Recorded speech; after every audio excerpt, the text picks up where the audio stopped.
If you've seen the last video I made, I mentioned about getting this new pair of headphones. So I want to do something with these and also stand as a purpose of review too. So let's go have fun taking dope pictures of this bad boy and fire them up into Lightroom.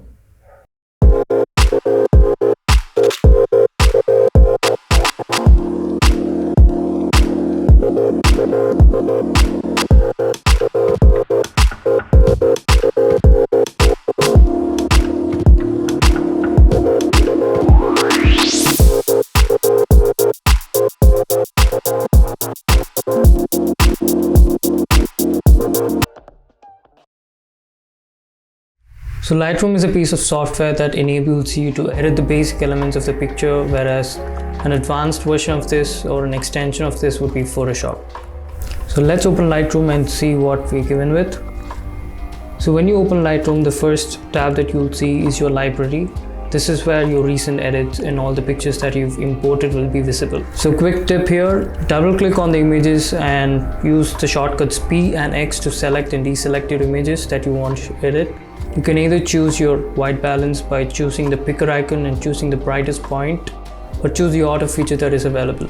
For this specific image, I know my white balance and the color that I want to get, so I'm gonna do it manually.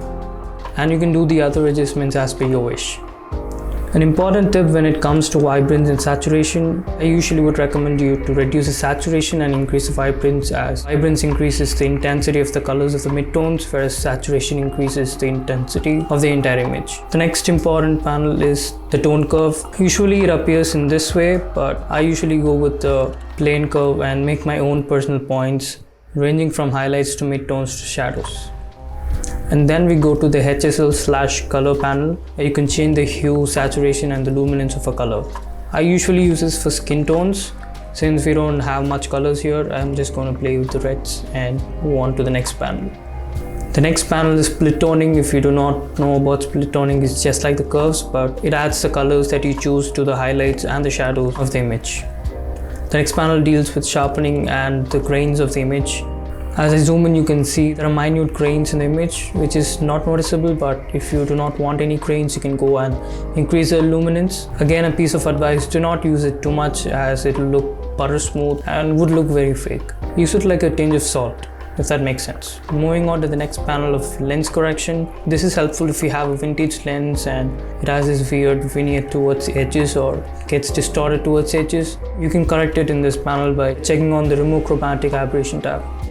You can also choose the type of lens that you use to shoot and fix the errors that is in the lens. The next tab is effects tab, and I usually use this a lot to add vignette and also add some grain to the images. Those are the primary features of this tab. Moving on to the next panel, it is calibration, which again is an extension of the colors/HSL tab, where you can make minute adjustments to the colors and its intensity in the overall image. And now we move on to a very important part of the editing process, that is cropping.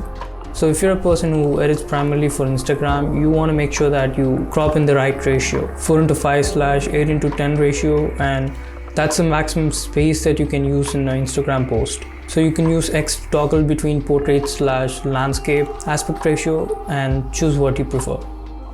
And I'm going to quickly go through the other tools of Lightroom. Brush tool allows you to make adjustments to the specific parts of the image. Let's say I want to make this brand name a little bit brighter from the rest of the image. So I can just go and tap on the name of the brand and increase the exposure and make it bright. The radial brush works in a similar way, whereas in this you have the liberty to limit your adjustment inside the radial filter or outside the radial filter. And the next tool is graduated filter, which I preferably use more often.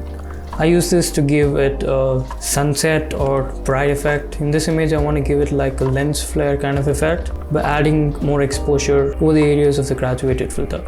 The next one is spot removal/blemish tool. You can use it as per your recommendations. So when I tap on the area that I want to adjust, it takes a sample of a similar space or color and it applies to the area that is selected. So we're done with the tools and we will move on to the most important part, that is export settings. You really want to make sure that you got the right export settings, as you do not want to mess up with the quality of the image once you upload it to Instagram, because Instagram tends to compress image a lot when it comes to image, and if you get the wrong settings, it can literally damage your image and end up being a very low quality image.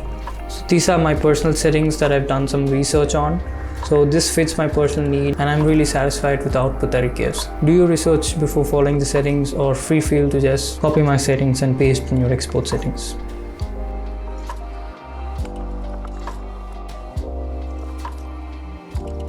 So that is it for the video, guys. I hope you enjoyed it a lot. I did. Having fun with camera is kind of my thing now. With that said, it's me Agasan signing off for today, and I'll see you again in another video. Peace.